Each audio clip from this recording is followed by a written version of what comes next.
ان الحمد للہ نحمده ونستعینه ونستغفره ونعوذ باللہ من شرور انفسنا ومن سیئات اعمالنا من يهده اللہ فلا مضل له ومن يضلل فلا هادی له واشهد ان لا الہ الا اللہ وحدہ لا شریک له واشهد ان محمدا عبده ورسوله اما بعد فان خير الحديث كتاب الله وخير الهدي هدي محمد صلى الله عليه واله وسلم وشر الامور محدثاتها وكل محدثة بدعة وكل بدعة ضلالة وكل ضلالة في النار.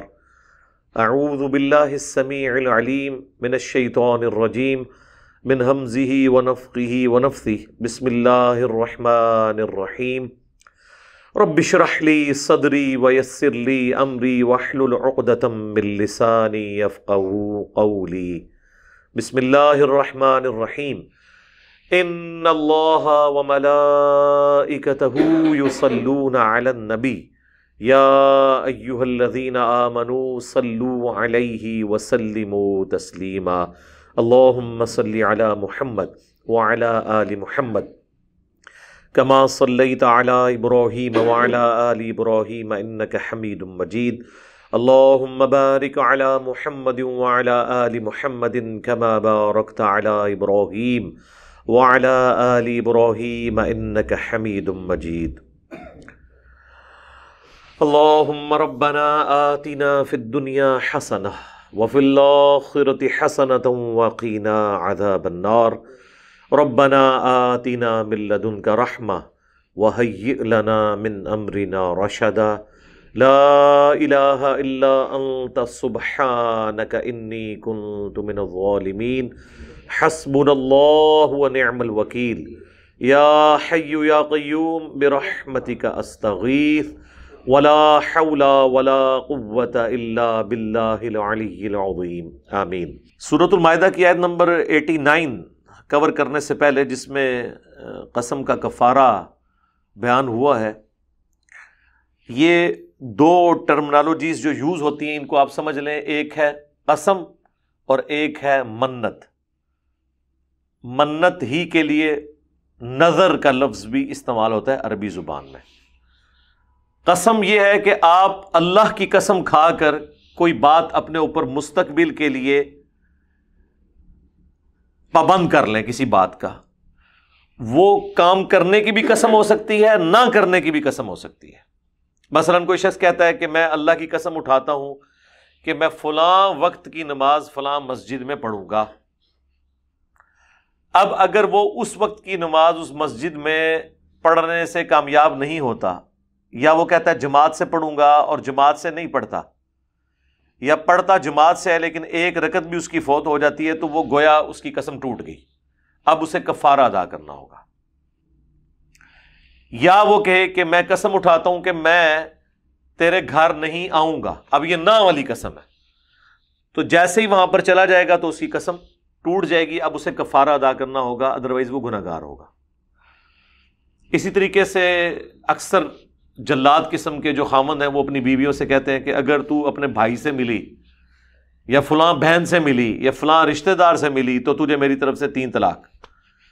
اب اس کیس میں مسئلہ ہوگا کہ اگر وہ مل لیا اس نے یا اس گھر چلی گئی، اب اس کی ریمیڈی کوئی ممکن نہیں ہے، بیوی فارغ ہمیشہ کے لیے.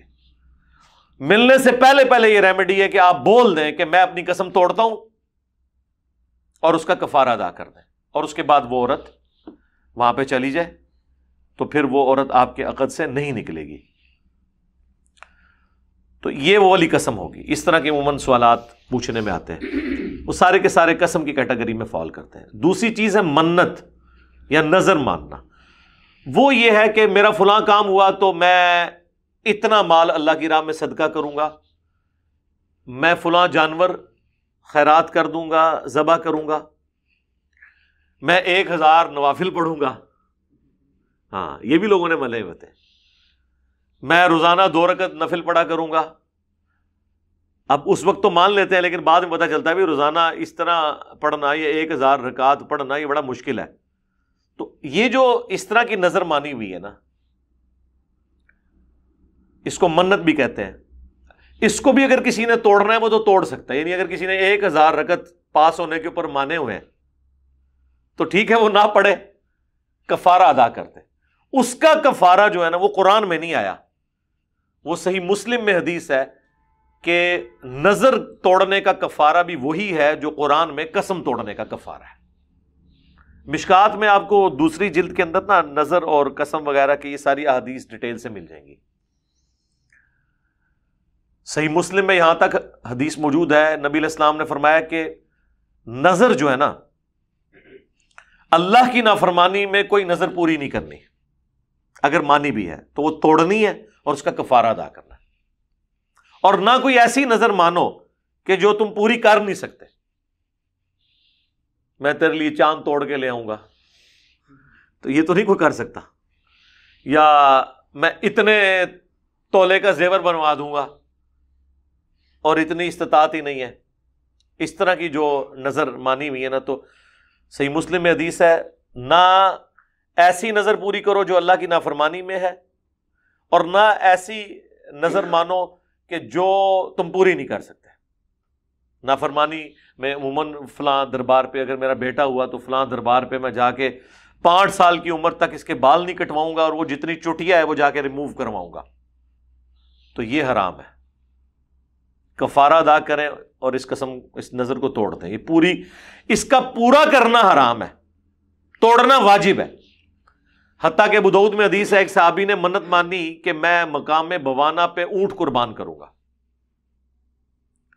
آپ صلی اللہ علیہ وآلہ وسلم سے جب پوچھا تو آپ نے فرمایا وہاں پہ کوئی زمانہ جاہلیت میں کوئی میلہ ٹھیلا تو نہیں لگتا تھا، یا بتوں کی پوجا تو نہیں ہوتی تھی؟ ان کا نہیں یا رسول اللہ. تو پھر آپ نے فرمایا تم اپنی نظر پوری کرو. مراد یہ کہ جہاں پر اللہ کی نافرمانی کے کام ہوتے ہوں وہاں پہ نہ آپ نظر پوری کریں گے، چاہے وہ نظر حلال بھی ہو. مثلا درباروں پہ جا کے اللہ کے نام کی بھی آپ دیگ نہیں دیں گے،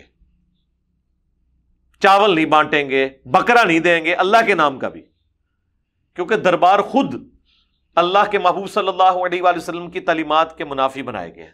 تو وہاں پہ آپ نے جا کے کون سی نظریں پوری کرنی ہے؟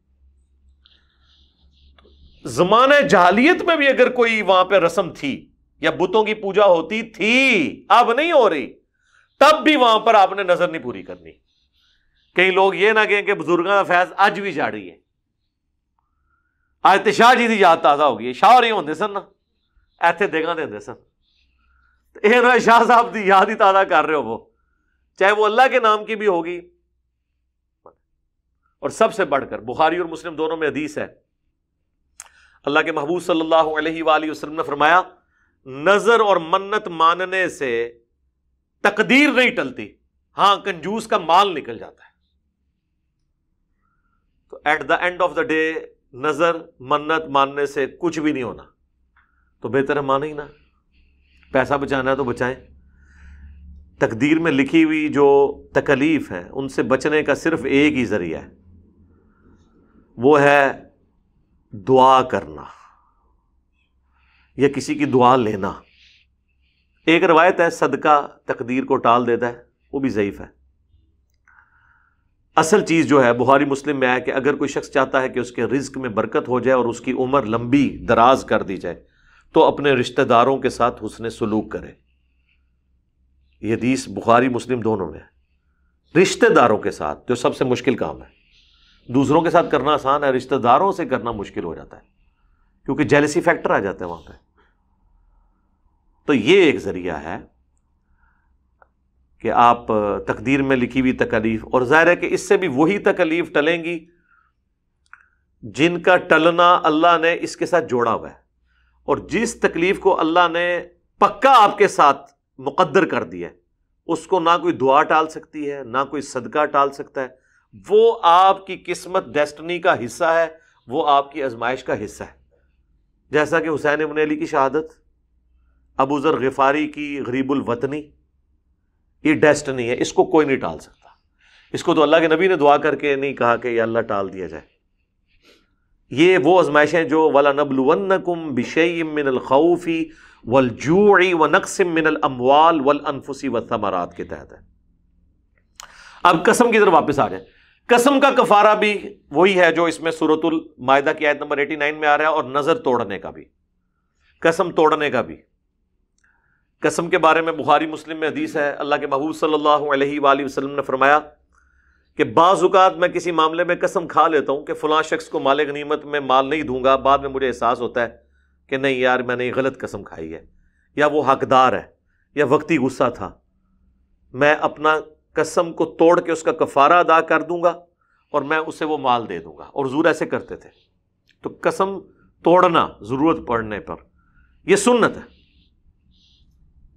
بخاری مسلم میں حدیث ہے، اللہ کے محبوب صلی اللہ علیہ وآلہ وسلم نے فرمایا اپنے آباء و اجداد کی قسمیں نہ کھاؤ، ماں باپ کی قسمیں نہ کھاؤ، قسم کھانی ہے تو صرف اللہ کی کھاؤ یا خاموش رہو۔ تو اگر کوئی شخص غیر اللہ کی قسم کھائے گا نا، وہ قسم اسٹیبلش ہی نہیں ہوگی۔ اکثر کہتے ہیں نا منو میری ماں دی قسم، منو میرے بچیاں دی قسم، تو سمجھ لیں وہ قسم ہے ہی کوئی نہیں ہے، وہ ہے بھی جھوٹا ایڈا قسم پہ کھانا جائے، وہ قسم دکھا ہی کوئی نہیں رہ رہا، ٹھیک ہے نا، وہ قسم نہیں ہوگی۔ جامعہ ترمذی میں حدیث ہے کہ جس نے غیر اللہ کے نام کی قسم کھائی اس نے شرک کیا۔ یہ وہ شرک جلی نہیں لیکن چھوٹے والا شرک ہے۔ جس طرح کہ مسند احمد میں حدیث ہے جس نے دکھلاوے کے لیے روزہ رکھا شرک کیا، جس نے دکھلاوے کے لیے نماز پڑھی شرک کیا، جس نے دکھلاوے کے لیے صدقہ کیا اس نے شرک کیا، یعنی وہ چھوٹا شرک ریاکاری، یہ بھی وہ والا۔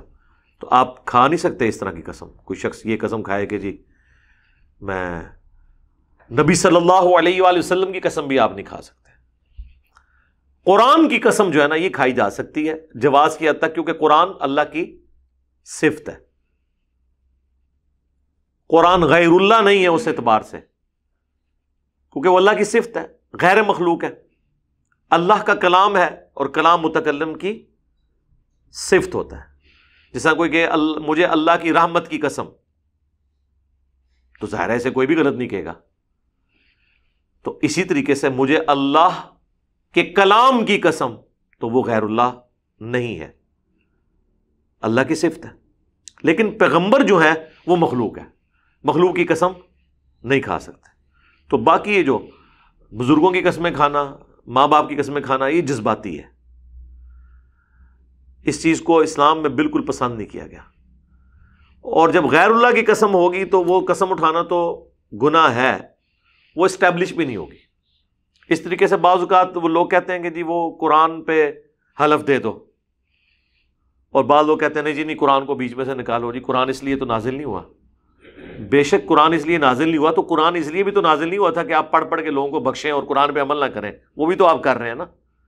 تو جب کبھی اگر کوئی شخص کسی انصاف کے تقاضے کے طور پر آپ سے قرآن پہ ہاتھ رکھنا یا قرآن کی قسم اٹھانا یا قرآن کو سامنے رکھ کے بات کرنا ڈیمانڈ کرے، تو قرآن خود اسی لیے نازل ہوا ہے کہ انصاف کو قائم کیا جائے۔ اب اگر کوئی یہ شخص سمجھتا ہے کہ قرآن پہ ہاتھ رکھو گے تو میں تمہاری بات کا یقین کروں گا، تو یہ کوئی قرآن کی توہین نہیں ہے، وہ قرآن کی اور اللہ کی تعظیم ہی کر رہا ہے، اور اس کو یہ باتیں نہیں کرنی چاہیے، کیونکہ یہ اکثر اوقات جن لوگوں نے جھوٹ بولنا ہوتا ہے نا وہ اس سے پھر پیچھے ہٹ جاتے ہیں۔ اچھا ان سے اللہ کی قسم اٹھوا لیں، وہ ہلکی اٹھا دیتے ہیں، لیکن قرآن پہ نہیں ہاتھ رکھتے، جی قرآن دی مار پوے گی، اللہ دی مار نہیں پوے گی۔ دیکھیں نا ان لاجیکل باتیں، یعنی قرآن پہ ہاتھ رکھ کے جھوٹ نہیں بولتے، ویسے جھوٹ بول رہے ہیں، تو ویسے جو آپ جھوٹ بول رہے ہیں تو وہ اللہ تعالیٰ گواہ نہیں ہے آپ کے جھوٹ کے اوپر، تو وہ پھر جذباتی۔ اچھا یہ پوری دنیا کی عدالتوں میں ہوتا ہے، آپ چلیں جائیں امریکہ میں، یورپ میں، وہاں پہ بھی اگر آپ مسلم ہیں تو وہ قرآن پہ حلف لیتے ہیں، کرسچن ہیں تو وہ اس پہ بائبل کے اوپر حلف لیتے ہیں، تو وہ اس میں کوئی قرآن کی توہین نہیں ہے۔ لوگ کہتے ہیں نا جی وہ توہین ہو جائے گی، یہ ہو جائے گا، وہ ہو جائے گا، اس طرح کرنے سے کوئی توہین نہیں ہوتی ہے۔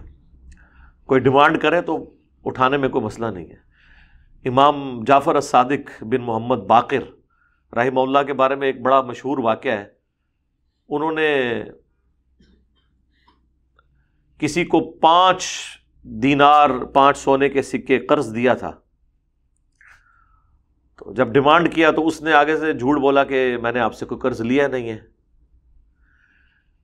تو وہ معاملہ عدالت میں گیا تو قاضی کے سامنے اس نے یہ کہا کہ اگر آپ واقعی سمجھتے ہیں کہ میں نے آپ سے 5 دینار قرض لیا ہے تو آپ اللہ کی قسم اٹھا کے کہیں.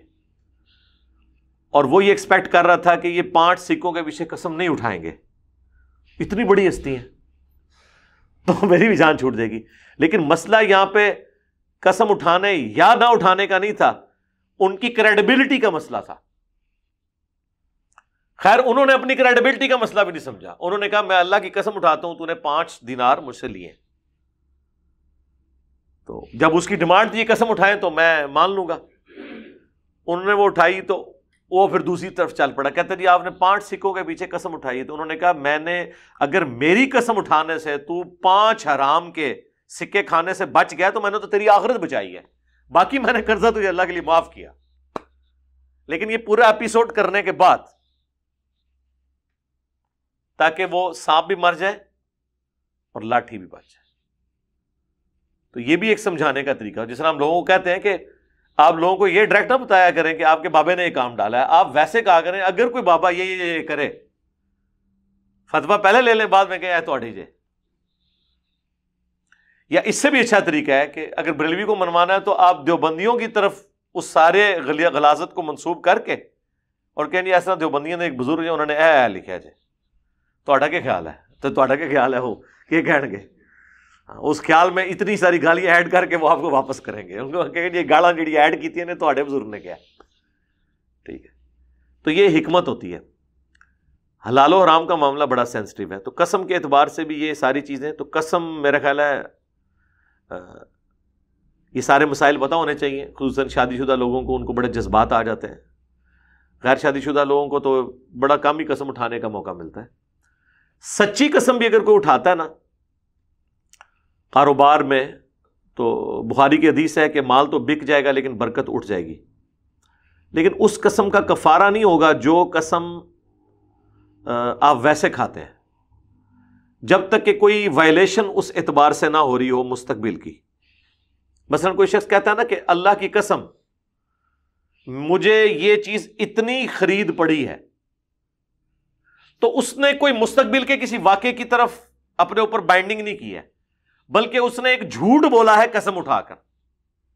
تو اس کیس میں قسم کا کفارہ نہیں ہوگا, بلکہ یہ جھوٹ بولنا ہے جو اس سے بھی بڑا گناہ حرام ہے, اس پہ توبہ واجب ہوگی. قسم یہ ہوگا کہ کوئی شخص یہ کہ میں یوں کروں گا اور وہ اس کے الٹ کر دے, یا میں یوں نہیں کروں گا اور وہ کر گزرے. قسم کا بنیادی رول ہے مستقبل کے ساتھ. ماضی کے کسی قصے پہ کوئی کہتا ہے نا کہ اللہ کی قسم یہ ایکسیڈنٹ میں نے نہیں کیا تھا, اور وہ جھوٹ بول رہا ہے اسی نے کیا ہوا تھا, تو یہ قسم کوئی ہوئی نہیں ہے. یہ صرف اس نے اپنے جملے میں وزن پیدا کرنے کے لیے اللہ کا نام یوز کیا ہے, جو قسم توڑنے سے بھی بڑا گناہ ہے. اس نے اللہ کو بیچ میں ڈال کے جھوٹ بولا ہے, تو اس پہ توبہ کرے گا, کفارہ کوئی نہیں ہوگا. تو قسم مستقبل سے تعلق رکھتی ہے, یہ اس میں سب سے امپورٹنٹ نقطہ ہے. اب آ جائیں آپ قسم کے کفارے کی طرف. دیکھ لیں جی 25 منٹ گزر گئے ہیں, ابھی آیت شروع نہیں ہوئی. اعوذ باللہ من الشیطان الرجیم, بسم اللہ الرحمن الرحیم. لا یؤاخذکم اللہ باللغو فی ایمانکم, اللہ تعالیٰ تمہاری فضول قسم کی جو قسمیں ہیں ان پر تم سے پرسش نہیں کرے گا. یہ بات آپ نہیں سمجھ سکتے, عرب کے لوگ سمجھ سکتے ہیں. عربی جو ہے نا ان کی کامن لینگویج میں ہے واللہ باللہ تاللہ. یہاں پہ بھی بعض اوقات آپ کو لوگ ملتے ہیں جو کہتے ہیں قسم اللہ دی, قسم اللہ دی. تو اللہ تعالیٰ ہمارا اس طرح جو گفتگو کے دوران محاورتاً بولتا ہے نا, تو اس کے اوپر اللہ تعالیٰ کوئی گرفت نہیں کرے گا, کیونکہ وہ بولنے والے کو بھی پتا ہے میں صرف ویسے ہی بول رہا ہوں. کیونکہ وہ مستقبل کے کوئی کسی واقعے میں قسم تو ہوتی ہے, جب وہ ڈیمانڈ کرے گا کوئی اگلا بندہ, یا وہ پوری انٹینشن کے ساتھ قسم کھاتا ہے اور اس میں اللہ کا نام لیتا ہے اور زبان سے کھاتا ہے. دل میں خالی بات کرنے سے قسم نہیں ہوگی, یہ ذہن میں رکھیں. دل میں صرف منت اور نظر مانی جا سکتی ہے کہ میرا یہ کام ہو گیا میں کروں گا, وہ آپ کا اور اللہ کا معاملہ ہے. لیکن قسم آپ اور اللہ کا معاملہ نہیں ہے. قسم میں دوسری مخلوق انوالو ہوتی ہے. میں نے کوئی منت مانی ہے کہ میرا یہ کام ہو گیا تو میں ایک بکرا دوں گا اللہ کی راہ میں, اس کا آپ سے کیا لینا دینا ہے؟ یہ تو میں نے اللہ کے ساتھ آپ کو تو نہیں میں نے کہا، لیکن آپ کے ساتھ میرا کوئی معاملہ ہے اور آپ مجھے کہتے ہیں کہ جی مجھے قسم اٹھاؤ کہ تم یہ میرے ساتھ ایسے نہیں کرو گے، یوں کرو گے، تو اب یہ مخلوق کا معاملہ ہے تو یہ زبان پہ لانا ضروری ہے.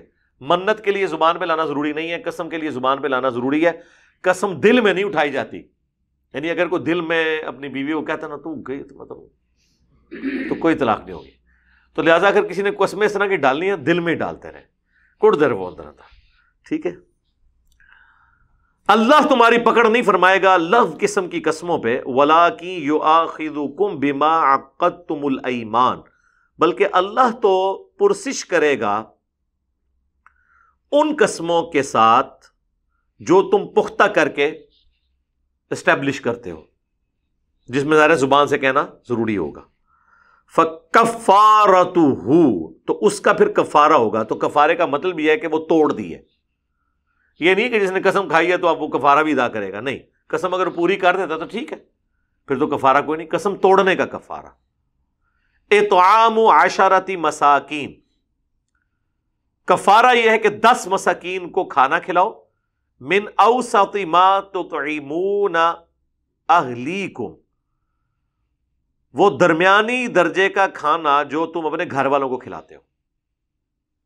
تو اس کا مطلب ہے کہ قسم کے کفارے کا معاملہ ہر بندے کا ڈیفرنٹ ہوگا. ایک کروڑ پتی بندہ ہے، اس کے قسم کا کفارہ ڈیفرنٹ ہوگا. ایک غریب آدمی کے قسم کا کفارہ ڈیفرنٹ ہوگا. اب جو ایک وقت کا کھانا 100 روپے میں کھاتا ہے تو وہ تو 1000 روپے میں قسم توڑ کے کفارہ ادا کر دے گا. لیکن جو بندہ ایک وقت کا کھانا کھاتا ہے 5000 روپے والا، ہوٹلنگ کرتا ہے، اس کے گھر میں بھی کھانے 8-10 قسم کے پکتے ہیں، تو وہ ایک وقت کے کھانے کا ریٹ نکالے گا. ہو سکتا ہے وہ 100 مسکینوں کے کھانے کے برابر اس کا وہ بن جائے. تو یہ بھی دیکھنے کی ضرورت ہے. تو وہ وہی کھانا کھلائے گا جو وہ خود کھاتا ہے، اپنے گھر والوں کو کھلاتا ہے وہ والا. او کسوتہم، یا پھر 10 مساکین کو کپڑے لے کے دے دے. بعض کا تو کھانا کھلانے میں تردد ہو سکتا ہے. ویسے تو آج کل لوگ مدرسے میں جا کے پیسے دے آتے ہیں، وہ تو ایز اے لاسٹ ریزارٹ ہے. بہتر تو یہ ہے کہ آپ وہ بندے ڈھونڈیں، یا 10 مسکینوں کو، مسکین آپ کو مدارس میں بچے تو مل ہی جائیں گے، ان کو آپ کپڑے سلوا دیں. تو یہ دونوں میں آپ کے پاس اختیار موجود ہے. اور تیسرا او تحریر رقبہ، یا ایک غلام آزاد کرو. اب غلام والا سسٹم تو obsolete ہو چکا ہے. ہمارے پاس تو پہلے 2 آپشن ہی ہیں. ان تینوں میں ہے او، یہ کرو یا یہ کرو یا یہ، چوتھا آپشن کوئی نہیں ہے. پہلا کیا ہے؟ 10 مساکین کو وہ کھانا کھلانا جو آپ خود کھاتے ہیں، یا 10 مساکین کو کپڑے خرید کے دینا، یا پھر غلام آزاد کرنا. آپ کو غریب آدمی بھی تو قسم کھا سکتا ہے نا میرے جیسا.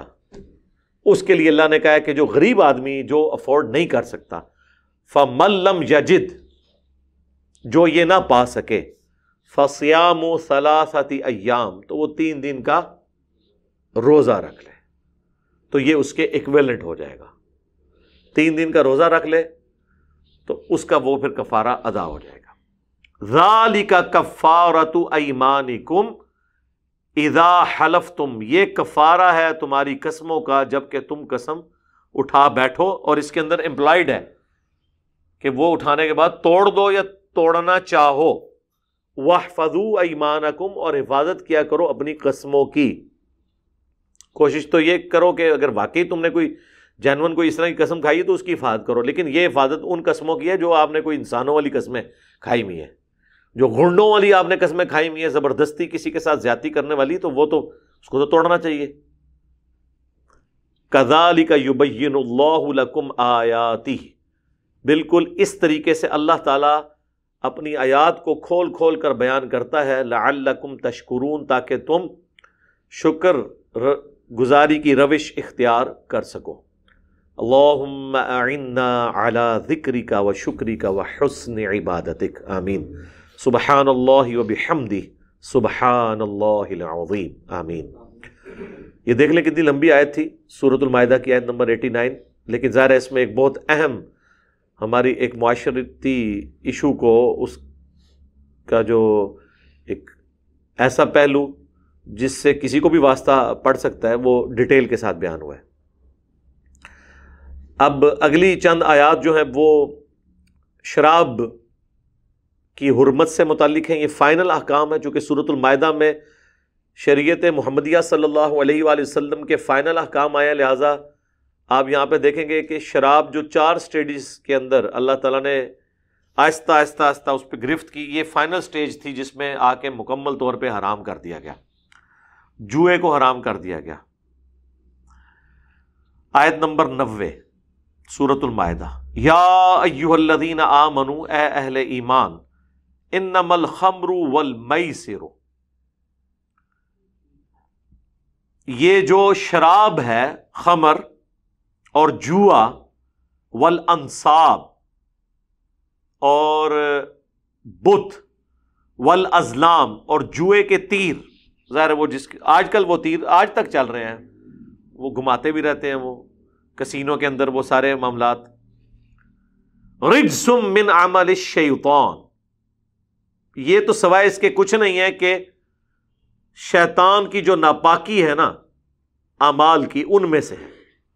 ظاہر ہے شیطانی اعمال ہیں تو حرام ہے، ظاہر ہے جب شیطانی اعمال کہہ دیا تو پھر پیچھے حرام کا لفظ بولنا ضروری نہیں ہے، حرام ہو گیا۔ باقی آپ تفصیل حدیث میں دیکھیں تو جامعہ ترمذی میں بڑی تفصیل حدیث ہے کہ شراب نکالنے والے پر، نکلوانے والے پر، اسے لاد کر کسی سواری پر لے جانے والے پر، لوڈنگ کرنے والے پر، ان لوڈنگ کرنے والے پر، پینے والے پر، پلانے والے پر، وہ 10 قسم کے لوگ ہیں جن پہ اللہ کے نبی علیہ السلام نے لعنت فرمائی ہے۔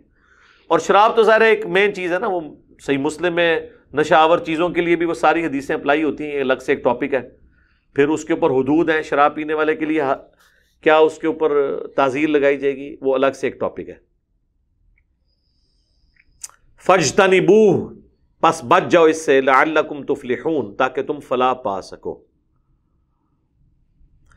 انما یرید الشیطان ان یوقع بینکم، شیطان تو صرف یہی چاہتا ہے کہ وہ اس کے ذریعے تمہارے درمیان بینکم العداوۃ والبغضاء، دشمنی اور بغض ڈال دے، فی الخمر والمیسر، شراب اور جوئے کے ذریعے۔ کتنی انٹلیکچوئل بات ہے کہ شیطان اس کے ذریعے کیا کروانا چاہتا ہے؟ دشمنی۔ ظاہر ہے جوا ایک بندہ بار بار ہار رہا ہے، جس سے ہار رہا ہے اس کے لیے دشمنی نہیں آئے گی، قتل نہیں ہو جاتے اور مخبریاں کر کے چھاپے نہیں ڈلوا دیتے، دشمنی میں ہی ڈلواتے ہیں نا۔ اور شراب میں بھی یہی ہے، شراب پیے ہوئے بندے کو تو ہوش ہی نہیں ہے، وہ بکواس کرے گا۔ بعض اوقات انسان بڑے کوئی تلخ موڈ میں بیٹھا ہوتا ہے اور اس کا قریبی دوست جس نے نشہ کیا ہوا ہے اس کو کوئی گالی نکال دے، ہو سکتا ہے اس کو فائر ہی مار دے۔ تو دل میں نفرت ان 2 چیزوں کی وجہ سے آ جاتی ہے، شراب اور جوئے کی وجہ سے۔ اور یہ 2 کام وہ لوگ کرتے ہیں، وہ کامن ہے، یہ کام کرنے والے لوگ، یہ کامن کام ہے جو ایک طرح کے لوگ کرتے ہیں، جو زندگی کے تلخ حقائق کا سامنا نہیں کر سکتے اور شارٹ کٹ کی تلاش میں رہتے ہیں۔ جوا کیوں کھیلتا ہے وہ؟ یہ کوئی نشہ تو نہیں ہے، جلد از جلد امیر ہونے کے لیے، پیسہ کمانے کے لیے، تو یعنی شارٹ کٹ۔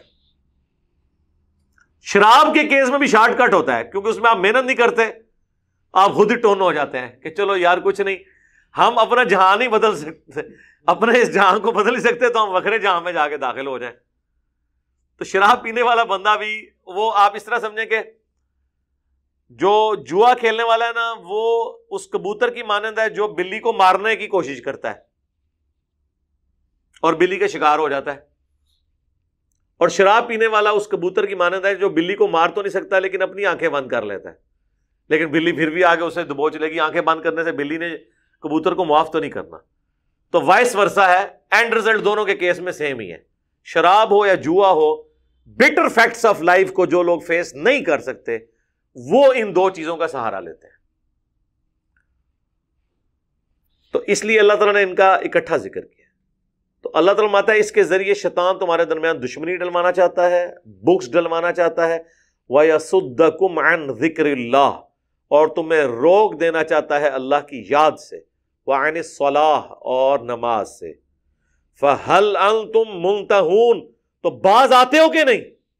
یہ ہے دھمکی، یہ آخری حکم تھا۔ اس کے بعد بخاری مسلم میں آتا ہے بھی صحابہ کرام نے پھر شراب کے مٹکے توڑ دیے، مدینہ شریف کی گلیوں میں شراب بہا دی۔ حضرت انس بن مالک کہتے ہیں میں نے جب آ کے اپنے باپ کو بتایا نا، ابو طلحہ انصاری کو، کیونکہ ان کی جو ماں تھی نا ام سلیم، ان سے نکاح کر لیا تھا ابو طلحہ انصاری نے، تو یہ باپ ہی حضرت ابو طلحہ لگتے تھے حضرت انس بن مالک کے، تو وہ وہاں نشے کی حالت میں ہی بیٹھے ہوئے تھے۔ ان کو آگے بتایا گیا کہ اللہ کے نبی علیہ السلام نے اب اسے حرام کر دیا، تو انہوں نے کہا جاؤ یہ مٹکے توڑ دو اور اسے بہا دو۔ انہوں نے یہ بھی نہیں کہا کہ ہم نہیں پیتے، کافروں کو بیچ دیتے ہیں، جس طرح ہمارے مسلمان باہر کے ملکوں میں سارا حرام کاروبار کر رہے ہیں، داڑیاں بھی رکھی ہوئی ہیں، نمازیں بھی پڑھ رہے ہیں، صدقہ اور خیرات بھی کر رہے ہیں، اور شراب کا سارا بزنس، سور کے گوشت کا سارا بزنس، اس میں میری ویڈیوز بھی ریکارڈ ہوئی تھی، اور وہ کہتے ہیں جی سور کھانا حرام ہے، بیچنا تو حرام نہیں ہے، شراب پینی حرام ہے، بیچنی تو حرام نہیں ہے۔ جی آپ نے احادیث پڑھی ہو، قرآن کا مزاج سمجھا ہو تو پھر آپ کو سمجھ آئے۔ یہ تو اسی طریقے سے ہے کہ زنا کرنا حرام ہے، کروانا یا اس کو فیسیلیٹیٹ کرنا تو نہیں ہے۔ ان کے پاس مثال پتہ کیا ہوتی ہے؟ ہیروئن کی جو اسمگلنگ کرنے والے بھی ہیں ہمارے، وہ فرنٹیئر کے پی کے طرف جو لوگ ہیں، یا افغانستان میں اب تو کافی کنٹرول ہو گیا، وہ پلی یہ لیتے ہیں کہ دیکھیں جی گدھا کھانا حرام ہے لیکن گدھے کی خرید و فروخت جائز ہے، گدھے کے گوشت کی خرید و فروخت تو جائز نہیں ہے اسلام میں۔ ہاں یہ فرق ہے۔ ساڑھے لوگ بھی فون کہتے ہیں ہاں گال تو بڑی چنگی کی تھی، دماغ نہیں تیرا کام کرتا، گال بڑی چنگی کی تھی ہے۔ وہ تو پھر آپ کتے کا بھی اس طریقے سے معاملہ کر سکتے ہیں، لیکن کتا رکھنا کب جائز ہے؟ بخاری مسلم دونوں میں حدیث ہے کہ جس شخص نے شکار یا حفاظت کے بغیر کتا رکھا، اس کے نائب مال سے روزانہ 2 قیرات اجر کم ہو جائے گا، اور 1 قیرات احد پہاڑ کے برابر ہے، جو آلموسٹ 7.5 کلومیٹر پہ پھیلا ہوا پہاڑ ہے۔ اس کے وزن کے برابر کسی کی اگر نیکیاں ہوئیں تو روزانہ اس کے نامہ مال سے نکل جائیں گی۔ اور ایک بار احد پہاڑ نکل گیا تو پیچھے پلے کچھ نہیں رہنا، روزانہ لی تو گال ہی کوئی نہیں۔ تو اب یہ تو نہیں ہے کہ آپ نے تو کتے کی اجازت کب دی گئی؟ ان سرکمسٹانسز میں۔ تو گدھا چونکہ استعمال ہوتا ہے ٹرانسپورٹیشن کے لیے، آج بھی استعمال ہوتا ہے، خچر استعمال ہوتا ہے ٹرانسپورٹیشن کے لیے۔ ابھی بھی آپ چلے جائیں پہاڑی علاقوں میں، جتنی فوج کی اوپر بنی ہوئی ہیں چوکیاں، وہاں تک تو گاڑیوں کو راستے ہی نہیں بنے ہوئے، ہیلی کاپٹر پہ تو آپ وہاں ان کو کھانا نہیں پہنچا سکتے نا، ورنہ تو ایک بندے کا جو کھانا ہے وہ آپ کو لاکھوں روپے میں ایک وقت کا پڑے گا۔ ہیلی کاپٹر سے اگر وہاں اتاریں گے تو وہ خچروں پہ لاد کے نہ لے کے جاتے ہیں۔ اسی لیے آپ دیکھیں فوجیوں نے خچر پالے ہوئے ہوتے ہیں، بڑی خدمات ان کی موجیں لگی ہوئی ہیں، کبھی کبھار ان کی ضرورت پڑتی ہے، سارے خچر نہیں استعمال ہو رہے ہوتے۔ تو آج بھی اس کے لیے استعمال ہو رہے ہیں، اتنے ماڈرن دور میں بھی آپ ان چیزوں سے جان نہیں چھڑا سکتے۔ تو خچر یا گدھا، اس کا گوشت تو حرام ہے۔ بخاری مسلم میں آیا کہ نبی صلی اللہ علیہ وآلہ وسلم نے پالتو گدھوں کے گوشت کو حرام فرما دیا غزوہ خیبر کے موقع پر۔ گھوڑا جو ہے وہ حلال ہے، سب کے نزدیک حلال ہے، حنفیوں کے نزدیک بھی ہے، یہاں وہ بعض اوقات کہہ دیتے ہیں جی مکروہ ہے، جو کہ جہاد میں استعمال ہوتے ہیں۔ اب اس طریقے سے تو استعمال نہیں ہوتے، جس زمانے میں صرف اسی پہ ڈیپینڈنٹ تھے تو وہ اس وقت معاملہ اور تھا۔ اب تو چونکہ اس طرح کا اتنا زیادہ یوز نہیں ہے اس کا۔ وہ جو حرام چیزیں ہیں اس اعتبار سے کہ وہ کھانے سے تعلق رکھتی ہیں، تو ان کی خرید و فروخت گوشت کے لیے نہیں کی جاتی ہے، بلکہ اس کام کے لیے جس کے لیے وہ یوز ہوتے ہیں، تو وہ کاروبار حلال ہوگا۔ لیکن اگر کوئی شخص کسی ہوٹل والے کو گدھا بیچ رہا ہے اور زندہ ہی بیچ رہا ہے، لیکن اسے تو پتا ہے نا کہ اس نے نہاری بنا کے آپ کو کھلانی ہے۔ آپ پتہ نہیں اسلام آباد میں ایک مشہور نہاری ہے، میں نام نہیں لیتا اس کا، وہ اتنی مشہور نہاری، اور پتہ چلا کہ جی وہ گدھے کے گوشت سے وہ بناتا رہا ہے اتنا عرصہ، اتنی لمبی داڑیاں رکھی ہوئی ہیں انہوں نے، دھوکہ دیتے رہے، بعد میں پکڑے گئے۔ اسلام آباد میں تو آپ کو کئی ایک ہوٹلوں پہ اس طرح کا معاملہ ملے گا، کیونکہ حلیم ہے، نہاری ہے، اس میں تو کوئی بھی گوشت ڈلا ہوا ہے، کیا پتہ چلتا ہے کس بندے کو. تو اس لیے بہتر یہ ہے کہ دال روٹی پہ ہی گزارا کریں وہاں پہ. اب ہوٹل والے کو گدا دینا اور کہنا کہ میں زندہ گدا دے رہا ہوں، اس کے مال اس کے ساتھ ہے، تو پھر وہ ہوگا وَتَعَاوَنُوا عَلَى الْبِرِّ وَالتَّقْوَى وَلَا تَعَاوَنُوا عَلَى الْإِثْمِ وَالْعُدْوَانِ. نیکی اور پرہیزگاری کے کاموں میں ایک دوسرے کی مدد کرنی ہے، برائی کے کاموں میں مدد بھی نہیں کرنی، آپ کا کاروبار حرام ہو جائے گا. اسی طریقے سے آپ کو اگر یہ پتہ چل گیا کہ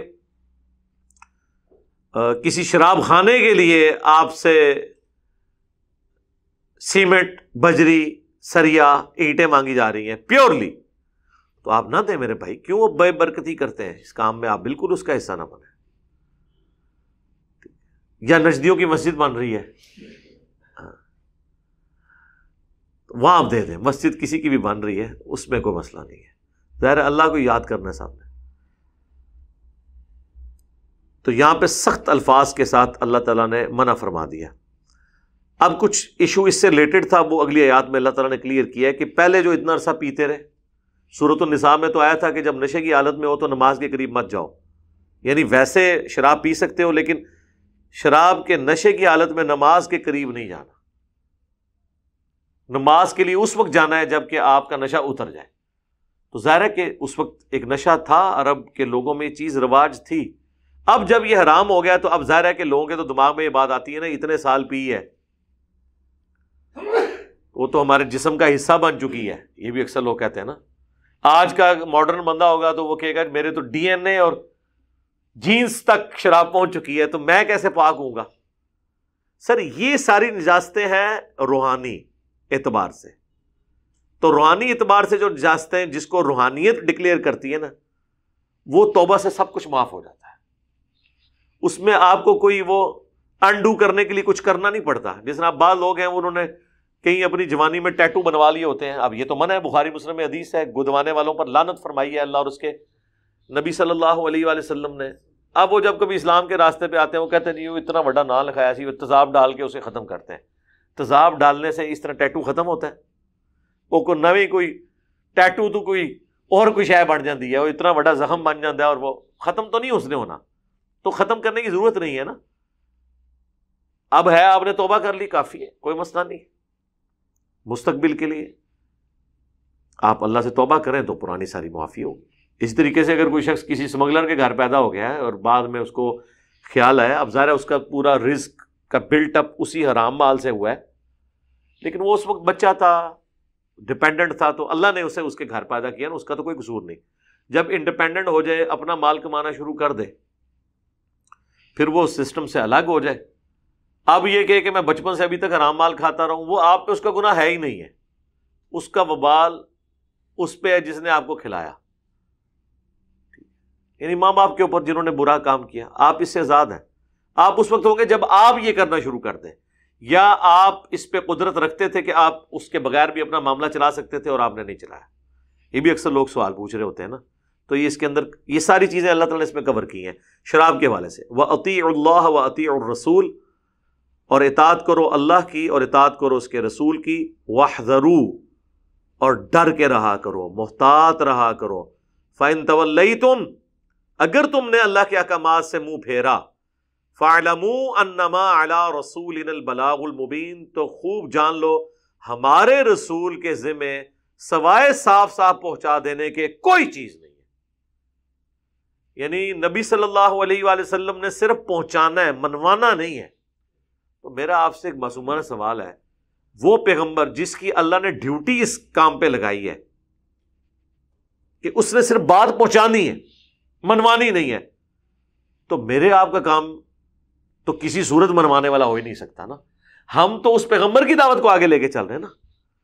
لیکن لوگ کہتے ہیں میں گھوٹ کے نا کس طریقے ہاتھ کسی کو ناک بند کر کے اس کے کسی طریقے سے گلے میں اتار دوں. نہیں، بات بتائیں، مانتا ہے مانے، نہیں مانتا نہ مانے. ظاہر دکھ تو ہوتا ہے. اللہ کے نبی علیہ السلام بھی قرآن میں کئی جگہ یہ ٹاپک آیا ہے، فَلَعَلَّكَ بَاخِعٌ نَفْسَكَ عَلَىٰ آثَارِهِمْ، قریب ہے کہ تم اپنی جان کو ہلاک کر لو گے اس غم سے کہ یہ لوگ قرآن پر ایمان نہیں لاتے. غم تو ایک دائی کو رہتا ہے، لیکن وہ غم آپ نے اپنے اوپر اتنا حاوی نہیں کرنا کہ آپ دعوت کا کام چھوڑ دیں. یعنی اللہ کے نبی علیہ السلام اگر یہ سوچتے کہ جب تک میرا چچا ابو لہب کلمہ نہیں پڑھتا میں نے تو گھر سے باہر کسی کو منہ نہیں دکھانا، میں نے کسی کو بات نہیں پہنچانی، کیونکہ باہر مجھے لوگ پھر تانا دیں گے کہ یار تیرا تو چاچا جو ہے وہ کافر ہے. نہیں،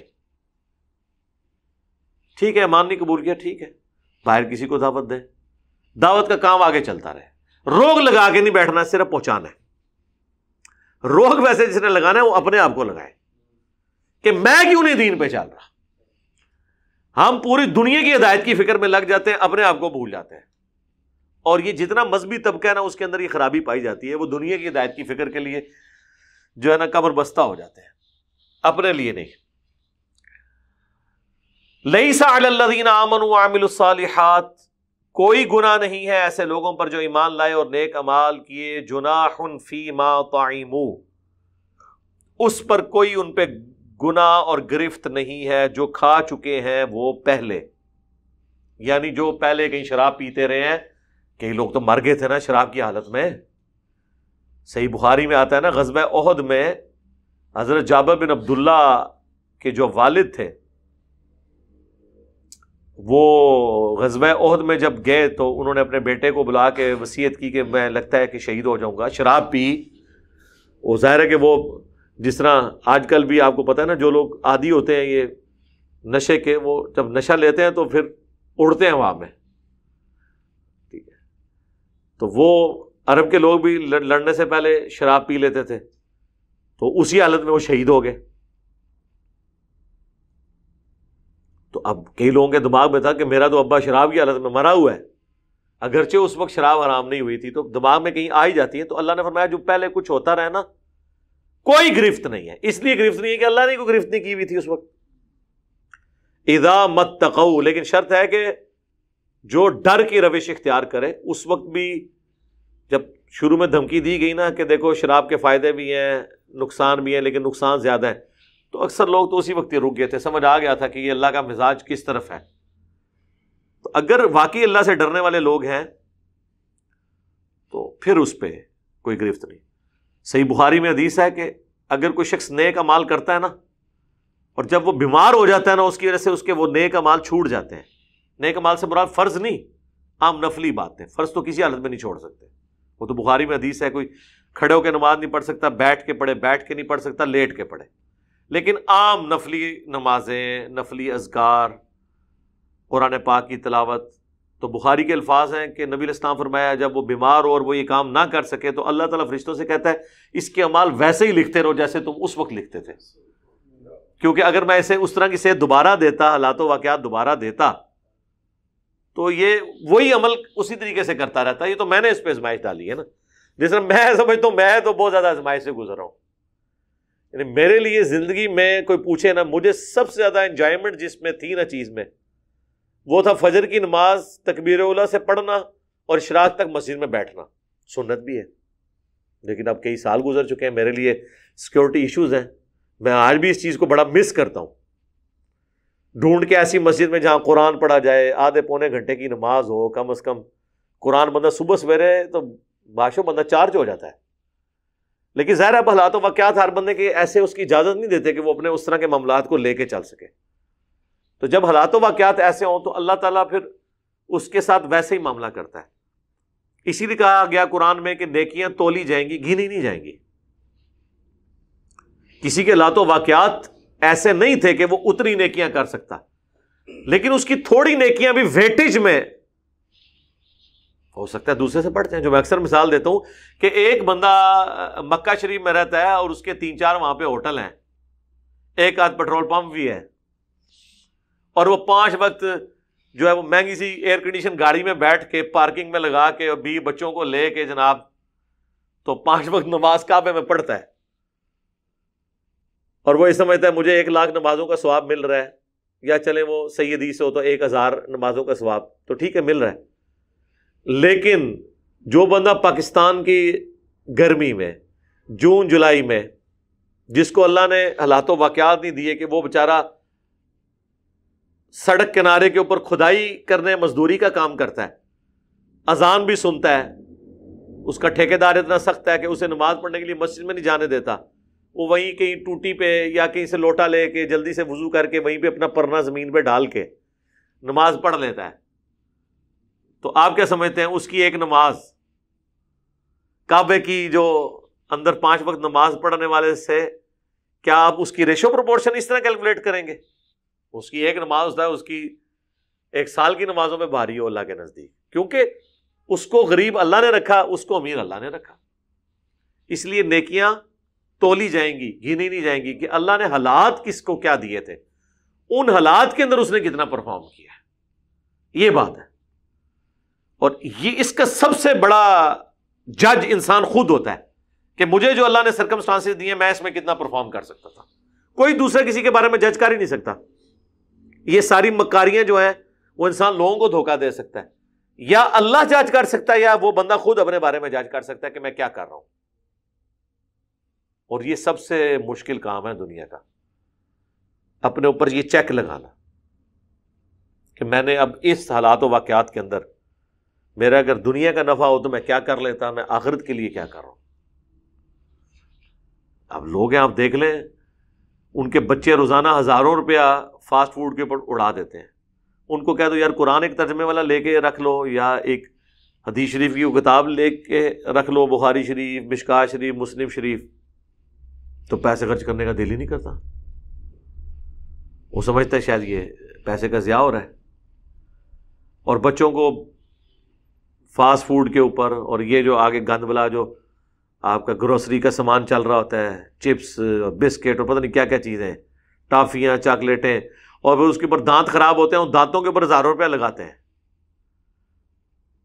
لیکن اللہ کے لیے پیسہ خرچ کرنا، تو پیسہ تو نکل ہی رہا ہے.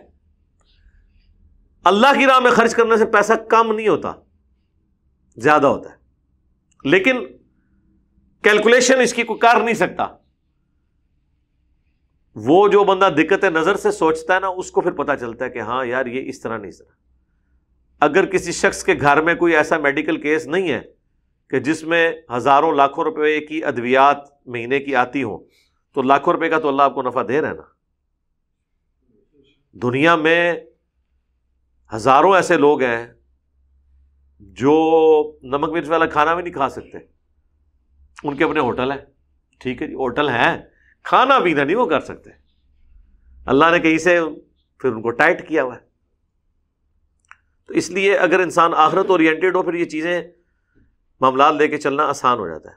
تو اللہ تعالیٰ فرما رہا ہے کہ کوئی گناہ نہیں ان لوگوں پر جو ایمان لے کر آئے اور انہوں نے نیک اعمال کیے، جو کچھ وہ اس سے پہلے شراب پی چکے. اذا متقوا، اگر وہ پہلے بھی ڈرنے کی روش کے اوپر تھے، وآمنوا، اور ایمان رکھتے تھے جیسا کہ ایمان رکھنے کا حق ہے، وعملوا الصالحات، اور نیک اعمال کرنے والے تھے. ثم اتقوا، پھر بھی نیک اعمال کرنے کے بعد بھی ڈرنے کی روش اختیار کرتے تھے. وآمنوا، اور ایمان لاتے تھے. ثم اتقوا، تیسری بار آ گیا، پھر بھی ڈرتے رہتے تھے. وأحسنوا، اور احسان کی روش اختیار کرتے تھے. اس کی ایکسپلینیشن وہ حدیث جبریل سے ہوتی ہے جو مسلم کی پہلی حدیث ہے کتاب الایمان میں، اور انٹرنیشنل نمبر اس کا 93 ہے، کیونکہ 92 روایتیں مقدمے کی ہیں نا، 93 نمبر ہے. بڑی لمبی. وہ جبرائیل علیہ السلام جو انسانی شکل میں آ کے نبی علیہ السلام سے سوالات کرتے ہیں، وہ بخاری میں بھی ہے، مسلم میں تفصیل کے ساتھ ہے حدیث جبریل. اس میں وہ حضرت جبرائیل علیہ السلام یہ پوچھتے ہیں کہ اے اللہ کے نبی بتائیں احسان کیا ہے. تو فرمایا کہ تم یوں عبادت کرو گویا کہ اللہ کو دیکھ رہے ہو، اور اگر یہ تصور نہ آئے تو کم از کم یہ تصور رکھو کہ اللہ تمہیں دیکھ رہا ہے. یعنی یہ اعلیٰ ترین درجہ ہے نیکی کا. واللہ یحب المحسنین، اور اللہ تعالیٰ احسان کی روش اختیار کرنے والوں کو پسند فرماتا ہے، محبت رکھتا ہے. تو دیکھیں احسان کا درجہ کہاں پہ ہے؟ تقوی، نیک اعمال، پھر تقوی، پھر ایمان، پھر تقوی، اور پھر جا کے احسان. اور وہ حدیث میں بھی پہلے آیا نا، پہلے اسلام، پھر ایمان، اور سب سے اوپر احسان. تو یہ درجہ احسان والی بات ہے کہ نیکی کا سب سے بیسٹ پہلو تلاش کرنا.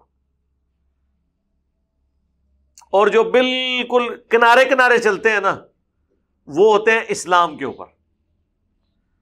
تھوڑے سے اندر ہو کے جو چلتے ہیں وہ ایمان کے اوپر. اور جو بالکل مین موٹر وے پہ چلتے ہیں نا اللہ کی طرف، وہ ہوتے ہیں تقوی کے اعلیٰ ترین درجے احسان کے اوپر. تو یہ 3 کیٹیگریز، اور اسی کو صوفیاء نے پھر اپنے لیے استعمال کیا. وہ جب ان سے کہنا تصوف قرآن و حدیث میں یہ موجود ہے، وہ کہتے ہیں یہ تصوف کی جڑ اس کے اندر موجود ہے، اس آیت میں اور حدیث جبریل میں، کہ احسان اعلیٰ ترین درجہ ہے کہ یوں نماز پڑھو، اللہ کی عبادت یوں کرو گویا کہ تم اللہ کو دیکھ رہے ہو.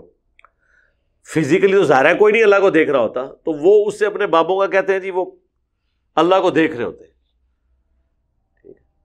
تو وہ معنی نہیں ہے، یہ ایک سمجھانے کے معنوں میں، جیسا کہ انسان وہ شخصیت جس سے ڈرتا بھی ہو، اس سے محبت بھی رکھتا ہو، اس کی ناراضگی کا خوف بھی اس کے دل کے اوپر ہو، چاہے وہ دنیا کا کوئی انسان ہو، جس طرح اس کے سامنے پرفارم کرتا ہے نا، تو وہ کوئی غلطی نہیں ہونے دیتا.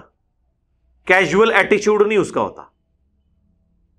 دفتر میں کوئی عجیب و غریب کپڑے پہن کے جاتا ہے تو فجر کی نماز میں یہ اوٹ پٹانگ کپڑے پہن کے لوگ کیوں پہنچے ہوتے ہیں؟ بس یہ اسی طریقے سے جیسے وہ پلاسٹک کی تنکوں والی ٹوپی آپ نے پہنی ہوئی ہے. ایٹ لیسٹ ایسے کپڑے ضرور ہونے چاہیے جو آپ عام حالت میں عام لوگوں کے سامنے پیش ہوتے ہوئے شرمندگی محسوس نہ کریں. اللہ کے سامنے بھی پھر زینت کے ساتھ آنا ہے، جو سورۃ الاعراف میں آیا کہ مساجد میں زینت کے ساتھ آؤ، خوشبو لگا کے، اچھے کپڑے ہوں، ٹھیک ہے کلف نہیں لگا ہوا، استری نہیں، لیکن کم از کم صاف ستھرے تو ہو نا.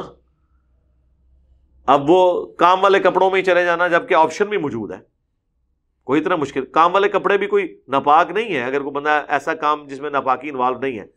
لیکن جب آپ پبلک میں جا کے کھڑے ہوتے ہیں تو آپ کو خود بھی فیل آتی ہے، اور پھر ساتھ والے بھی گن کھائیں گے. حتیٰ کہ ابو داؤد میں حدیث ہے، ابن عباس کہتے ہیں کہ جب یہ مسلمانوں پہ وسعت نہیں تھی تو اللہ کے نبی نے حکم دیا ہوا تھا کہ کوئی شخص بھی جمعے والے دن غسل کے بغیر نہیں آئے گا. اور اسی کانٹیکسٹ میں بخاری مسلم میں حدیث ہے کہ جمعے کا غسل ہر مسلمان پر واجب ہے. پھر جب اللہ نے ہمیں وسعت دے دی، ہمارے پاس باریک لباس آ گیا اور پسینہ جمع نہیں ہوتا تھا، گدڑیاں نہیں تھی، عام لباس آ گیا، تو پھر آپشنل کر دیا، جس کی مرضی غسل کر کے آئے، جس کی مرضی غسل نہ کر کے آئے. پیچھے حکمت یہ تھی کہ بدبودار پسینے کے ساتھ آپ وہاں پر نہ آئے. بخاری مسلم میں حدیث ہے جو یہ کچا پیاز کھاتا ہے ہماری مساجد سے دور رہے جب تک کہ وہ اس کی صفائی نہ کر لے. اس طرح سگریٹ والوں کو بھی آپ دیکھیں گے، سگریٹ کے جو عادی ہیں وہ ڈبیاں جو ہے وہ جوتیوں میں رکھ کے آتے ہیں. وہ کہتے ہیں نہیں بدبودار چیز نہیں لے کے جانی چاہیے. بات ٹھیک ہے، تو جو منہ شریف آپ اندر لے کے جا رہے ہیں، منہ ہی باہر رکھ کے آؤ نا، تو یا ان کاموں کو چھوڑ دیں. رات کو میں وہ ایک ڈاکومنٹری دیکھ رہا تھا ڈان نیوز کے اوپر، میں یقین کریں پسیج گیا ہوں. یہ تو تمام نیوز چینلز پہ یہ روزانہ یہ ڈاکومنٹری چلنی چاہیے. یہ گٹکا اور پان کھانے والوں کو جو کینسر ہوئے ہیں منہ کے، زبان کا کینسر، ان کے جو آپریشن ہوتے ہیں، بولنے سے آ رہی کوئی حالت نہیں ان کی ہوتی. لیکن جب وہ جو پھر انہیں وہ لوگ دکھائیں جن کو ابھی تک وہ کینسر ہوا نہیں ہے لیکن وہ ٹس سے مس ہونے کے لیے تیار نہیں ہے. یہ بار بار چیزیں دکھائی جائیں تو پھر پتہ چلے نا کہ اس کا انجام کیا ہوتا ہے اس طرح کے نشے کرنے کا. شراب کا بھی یہی حال ہے، جگر ضائع ہو جاتا ہے. اب تو سائنس بھی اس کی تصدیق کرتی ہے. ایون آپ دیکھ لیں، اب ایون ہالی ووڈ کی فلموں میں جہاں پہ کوئی سگریٹ نوشی یا شراب اس طرح کے کوئی سین آتے ہیں، وہ باقاعدہ لکھا ہوا بھی آ جاتا ہے کہ اس کے ساتھ یہ باقاعدہ ان کی کورٹس نے ڈسین کی ہیں. دیکھیں انہوں نے ذلیل و خوار ہو کے بالآخر انبیاء کی تعلیمات کو ایکسیپٹ کیا جو بغیر تجربے کے اللہ نے پیغمبروں کے ذریعے بتا دی تھی. دنیا میں کوئی بھی خیر ہے نا، آپ اس کو ڈیپ ڈگ کریں نا تو اس کے پیچھے آپ کو انبیاء کی تعلیمات نظر آئیں گی، جو رولز بھی بنے ہوئے ہیں. اور جو انسانیت نے تھپیڑے کھا کے چیزیں سیکھی ہیں، الٹیمیٹلی وہ بھی وہیں تک ہی پہنچے ہیں جو پیغمبروں کی تعلیمات تھی کہ یہ چیزیں نقصان دہ ہیں صحت کے لیے. آپ دیکھیں خاندانی سسٹم کیسا ٹوٹا ہوا ہے. یہ کینیڈا والے آپ کو کیوں آئے دن امیگریشن آفر کرتے رہتے ہیں؟ برتھ ریٹ نیگیٹو میں جا رہا ہے. ذرا جب میاں بیوی خاندانی نظام ہی نہیں ہے تو کیوں وہ بچے اور ان کی پرورش کے جھنجٹ میں پڑیں گے؟ خاندانی نظام ہی ٹوٹ گیا. وہ پھر مرد و عورت کا تعلق ایک سیکس کے جذبے کے تحت ہی ہوگا. اور اسلام نے سیکس اس لیے رکھا تھا کہ اس سے انسانیت کی نسل کو آگے چلانا تھا، اور وہ انہوں نے سائڈ پہ کر دیا. میاں بیوی کا جب سسٹم ختم ہوا، خاندانی نظام ٹوٹ گیا، اب کیوں کوئی شخص، وہ تو پھر جب بچے ہوں گے تو پھر ان کی پرورش بھی کرنی پڑے گی تو مرد کو محنت بھی کرنی پڑے گی، عورت کو بھی اس پہ توجہ دینی پڑے گی. تو پھر یہی سلسلہ وہاں پہ آہستہ آہستہ آہستہ سارا سسٹم ٹوٹ گیا. اب وہ ہمارے لوگوں کو امیگریشن آفر کرتے ہیں کہ حضرت آپ یہاں پہ آ جائیں، آبادی نیگیٹو میں جا رہی ہے. اب حالت یہ ہے کہ اولادیں بھی ایسی خراب ہوئی ہیں، آپ چلے جائیں یورپ میں، امریکہ میں، آپ کو سب کانٹیننٹ کے لوگ، ایشینز ہی آپ کو وہاں پہ، جہاں پہ خاندانی نظام ٹوٹا نہیں اس طرح، ہر شعبے میں آپ کو اوپر وہی لوگ نظر آئیں گے. یونیورسٹیز کے پروفیسرز آپ کو سارے یہاں کے لوگ نظر آئیں گے. ظاہر ہے کہ یہ وہاں پہ جب لوگ اس طرح کے کاموں میں پڑھیں گے تو پڑھائی لکھائی کہاں سے کریں گے؟ سارے تو نہیں پڑھ لکھ سکتے. ہمارے لوگ چونکہ تھرڈ ورلڈ سے ہم لوگ تعلق رکھتے ہیں تو محنت کرتے ہیں، سیلف بلڈ کرتے ہیں. اسی لیے آپ دیکھیں وہاں جاتے ہیں، یہ پوزیشن ہولڈر ہوتے ہیں، وہاں جا کے محنتی ہوتے ہیں، ان کو پتہ ہے ہم نے کچھ بننا ہے، بن بھی جاتے ہیں. تو یہ اللہ تعالیٰ نے اس آیت کے اندر تقوی کی اعلیٰ ترین جو چیز ہے احسان، اس کو بھی بیان فرما دیا. حدیث جبریل بھی میں نے اس کانٹیکسٹ میں ڈسکس کر دی. باقی کئی اور چیزیں بھی اس میں ڈسکس ہو سکتی تھیں، لیکن میرے خیال ہے کافی جتنی ہم نے ڈسکشن کر لی ہے.